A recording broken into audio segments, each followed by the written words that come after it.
Welcome back to the 100 Horror Films in 31 Days, Day 2. And I got in 3 films today, which is, I need to really hit 4 a day, but just couldn't quite get it done.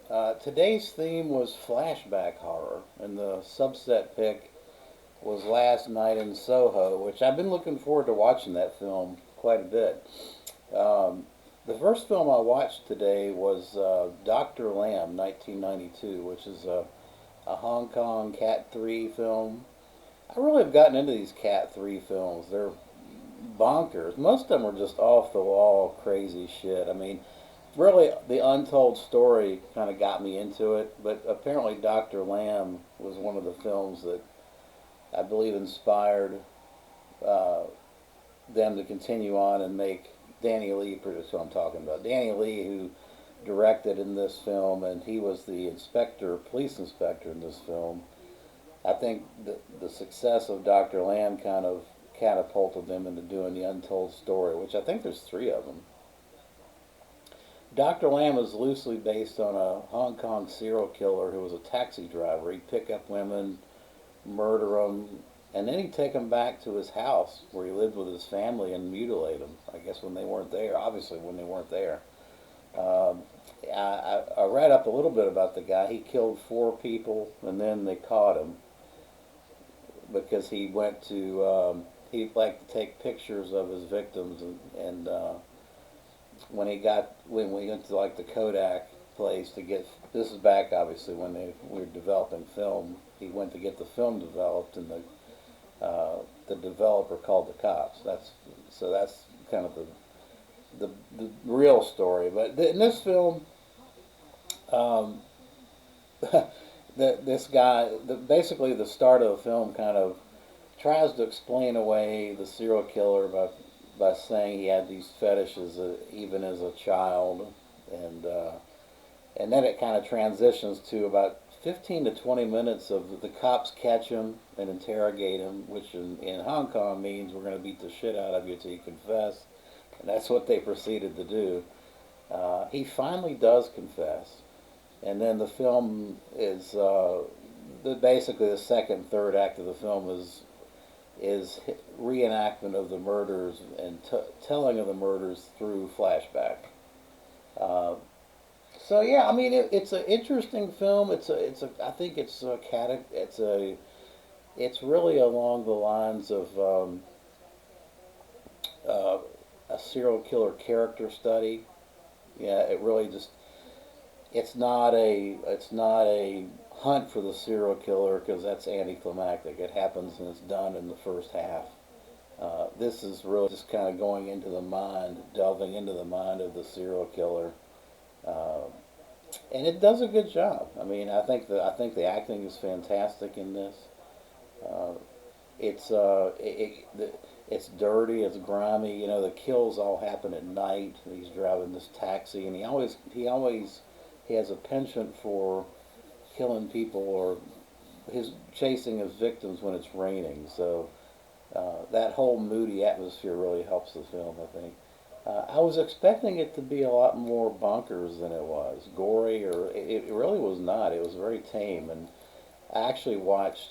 There is a Blu-ray out on this, and I wanted to see it before I go and get the Blu-ray, but I think the uncut version was what I watched on YouTube. Uh, but I don't know. I'm going to look into this Blu-ray that's out and see if I want to go ahead and pull the trigger on it because I like the film. I give it a 7 out of 10. Next up is a Chris Lee film, Dark Places, 1973. A Chris Lee film that I have never seen. It's got a great cast. It's got Joan Collins in it. Don Sharp directed it, and Herbert Lom is in it. At any rate, it's a scheming couple. Chris Lee and Joan Collins are this scheming couple, and they're plotting to try to keep this cachet of inheritance money from its rightful heirs. So what we've got here is a variation on the time-honored murder for the inheritance plot but this film's a little different because it's got a haunted house twist. which I liked. Solid direction from Don Sharp and a great cast. I liked it. It's a little slow, but I thought it was good. It is very much along the lines of a made-for-TV '70s horror film. Although I don't think it was made for TV. I gave it a 7 out of 10. It might be a little slow for everyone's taste, but having grown up in that time period, I found it a lot of fun. And then finally, we get to the pick of the day, Last Night in Soho, 2021, and this was directed by Edgar Wright, who did Shaun of the Dead, amongst other things. 2021's Last Night in Soho is a film that I wanted to see, been looking forward to seeing it, and it started out, it's got the, I forgot her name, but the girl that's in the Queen's Gambit, she's in this.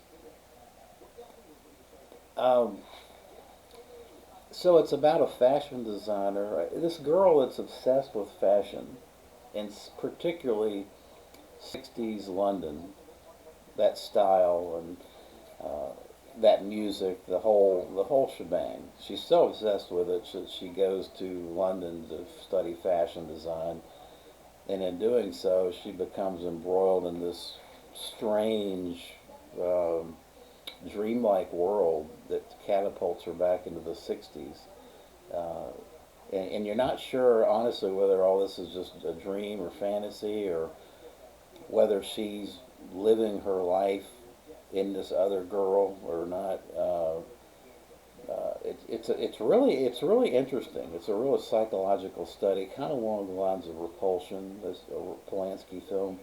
I enjoyed it. It's a bit of a slow burn, but I definitely enjoyed it, and it really picks up in the second hour. Diana Rigg is in this, and she's fantastic in the final act. I gave it a 7 out of 10. I really enjoyed it. I didn't think I was gonna enjoy it, because it had vibes of. Initially, it just kind of had the vibes. I'm just not sure this is the kind of plot that I'm going to be interested in, but it totally sucked me in. I definitely recommend it. Um, yeah, I don't have any complaints about it other than the pacing was a little bit slow, but it was beautifully shot. Very interesting film. I give it a 7 out of 10. Okay, well, if you've seen any of those films, and you would like to have some comments below, leave some comments below. I'd appreciate it. And thanks for watching. I'll be back for day 3 tomorrow.